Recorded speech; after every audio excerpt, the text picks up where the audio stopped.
Hello, everybody. This is Amelia, your intuitive empath, and all the things. I just do so much.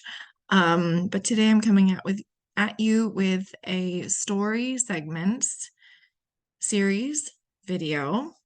That's a lot of words there. Can probably shorten that a little bit.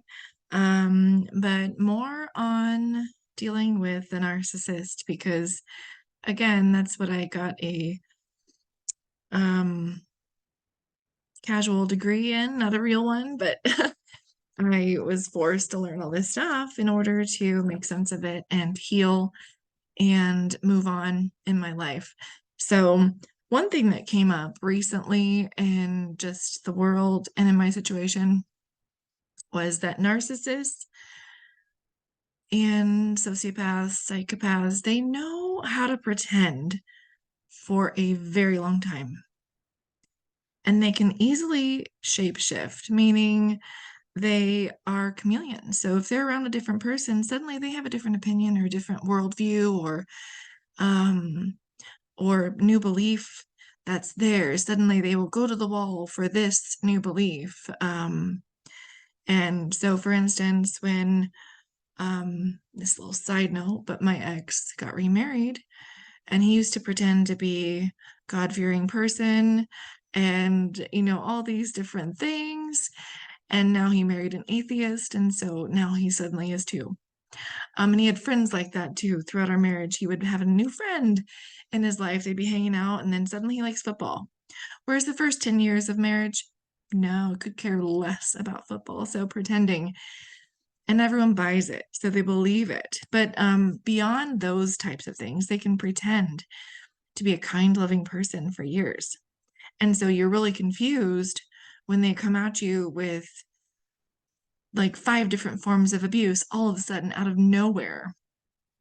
And so, it's like this big cycle. Like they start up here, it's beautiful, everything's great, they're supportive, they're in line with you, and then it just starts to get a little muddy, and then bam, something triggers this big explosion with them.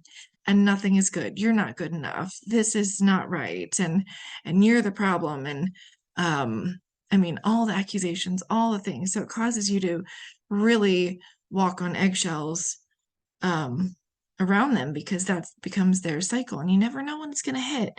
But you get good at noticing when it might. So you can kind of avoid when you need to or not. Sometimes they just throw one out of left field too.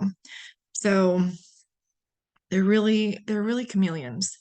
So how they pulled you in is most likely a lie.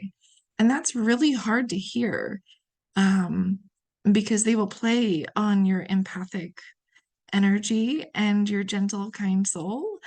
If that's what you have or whatever it is that they're drawn to that they want to manipulate and to mimic back to you so that you think, oh my gosh, I found this person, whatever kind of relationship it is, friendship, parent, or romantic.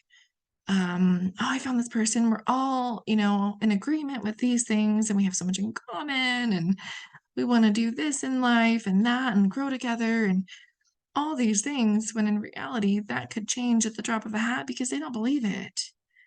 They don't feel. They don't think it's real. They're just playing the game. They are. I mean, if the world is a stage, they are some of the biggest players on that stage.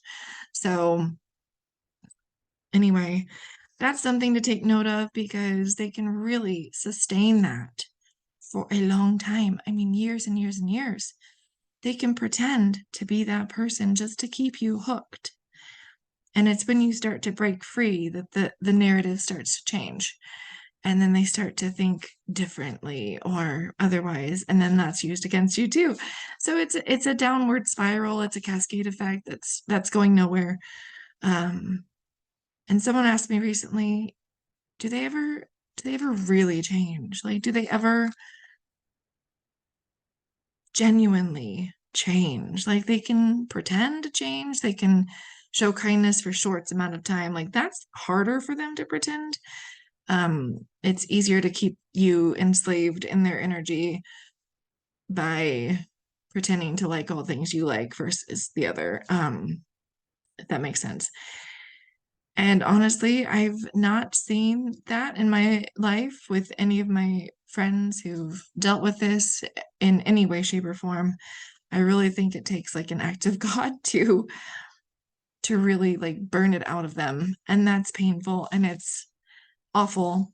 And it's like a lot of the shadow work that you might do to rebuild your own life, that times 10. And if they break to rebuild, it's gonna be like having another child. It, it's a mess, but I don't know that I've ever seen it happen in real life. I've heard of it happening like once or twice. Of all the cases I know about, that's it. And they have to show at least 2 years of consistent growth in that direction, like genuine growth. And so, if you need any support, um, tune in, tune into you and see if you need answers in that area or if you need outside support. I'm happy to help with that too, because it's time to break free from all that toxicity. So I'll keep this short, but my empath community is below. I have a new tier, which is exciting. I should say that at the beginning of the video too. And as always, just have a lovely, lovely day, and we'll talk soon.